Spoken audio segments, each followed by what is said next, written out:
Good, happy Tuesday morning, everyone. I'm Riley King, and welcome to your news, weather, and traffic update right here on the Riley King Radio Network. Let's get started.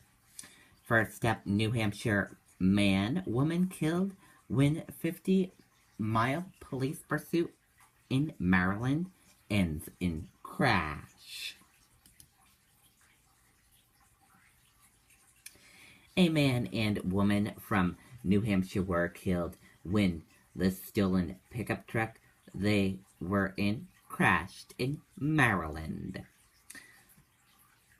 Coincidentally, a Granite State family was caught up in the chase and forced off the road. Edward Winchfield and his family were on their way home to Manchester when they saw the flashing lights in their rearview mirror. Within seconds, they had to swerve out of the way. The family was driving on Interstate 95 in Maryland when they were forced off the road. Warchfield, who has been an emergency medical technician for 25 years, recorded several videos from the side of the interstate a few miles from the Delaware border after the pursuit ended in a deadly crash in front of him. Maryland State Police were chasing a pickup truck for 50 miles.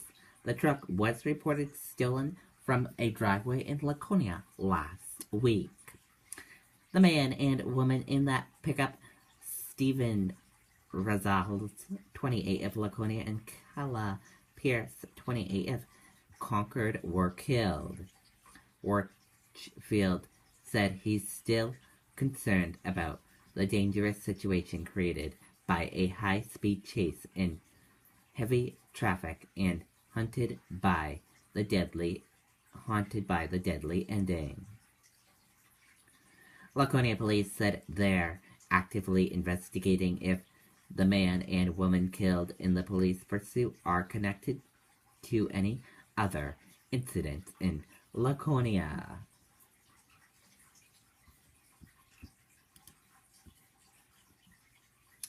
Joe was amazing. Widow speaks about fallen Watertown firefighter. Let's take a listen to this video from WCVB Boston.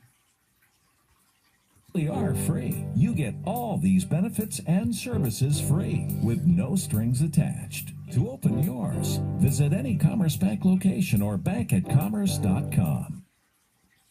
It should have been an ordinary St. Patrick's Day. Yeah. I'm Irish, he's Italian. So. He is Joe Toscano, who went to work last Friday. My son always goes and holds the door for him because he always has a few bags for the station. So we say goodbye, love you, and... Wearing red. Joe always wore red on Friday for the veterans. The call came in at 10:30. He couldn't wait to run into that building. Word spread. Firefighter down. Maureen grabbed her cell phone. So I texted Joe and just said, are you okay? And didn't hear anything, but I still wasn't. Unusual, no, I still wasn't concerned. But the calls from the captain were. To have gotten that phone call, I can't imagine. No, it's devastating. Maureen and her children went to Mount Auburn Hospital. And when I walked in the room, or down the hall, and I saw the firefighters and the chaplain, I was like, oh, this isn't good. I walked in the room, and we knew. We just held each other. And the whole time we were just kind of wondering. My daughter and son sat in the back seat just holding each other and just hoping and praying that it wasn't going to be bad. Joe Toscano, 54 years old.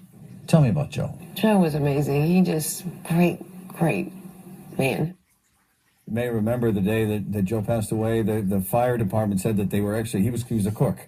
And he's preparing dinner, and he said you could prepare anything, but he's not going to do corned beef and cabbage. Of course, it was St. Patrick's Day. And what did she make for dinner that night for her family? It was corned beef and cabbage.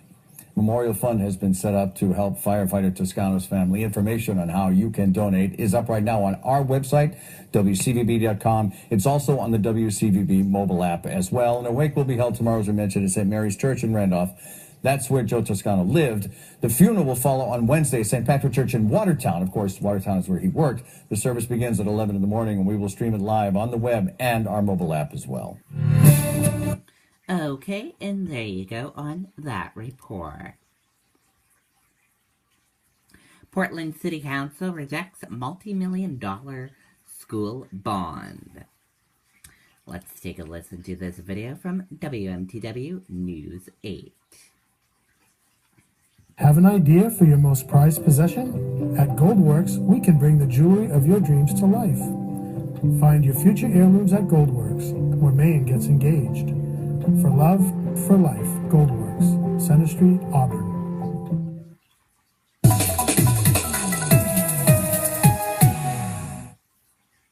Portland City Council is expected to vote any minute now on a $64 million school bond proposal. And it was a packed house tonight at Portland City Hall as teachers, parents, and community members stood before the council to voice their opinions about the multi-million-dollar school bond. The funds would benefit the city's 4 elementary schools. The bond would include substantial renovations to Longfellow, Presumpscot, Lysith, and Reinke. While the majority of the people who were there spoke tonight were for the bond, there were several people who spoke out against how the bond could be a concern for taxpayer cost. Please don't confuse the quality of the education with the quality of the building. You can learn in a barn. How can we possibly take on this kind of a bond? I would love it if someone would put walls in my school. Right now, all we have is walls made out of string with metal sides. Research shows that students need to feel physically safe and emotionally connected to their school community in order to be successful. We'll have an update on the outcome of tonight's public hearing and vote later on our website. Okay, and there you go on that report. Tillerson, Beijing visit was a home run for China, state media. China's state-run media cheered Secretary of State Rex Tillerson weekend visit to Beijing as diplomatic win for the home team. Image of XI and Tillerson standing and sitting next to each other in the Great Hall of the People dominated the main news programs on at least a dozen channels across China, a sure sign that the government saw the visit as a success.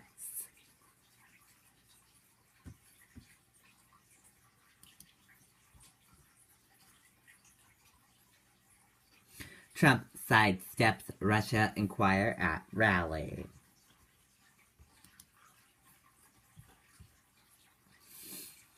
FBI Director James Comey and National Security Agency Director Mike Rogers testified before the House Intelligence Committee Monday about an issue long dismissed by President Donald Trump as a ruse and fake news consented by his political advisors.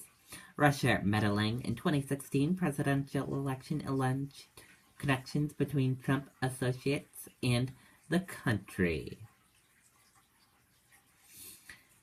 And now let's take a look at your weather. Your weather for today, partly to mostly cloudy, highs again near 50 degrees.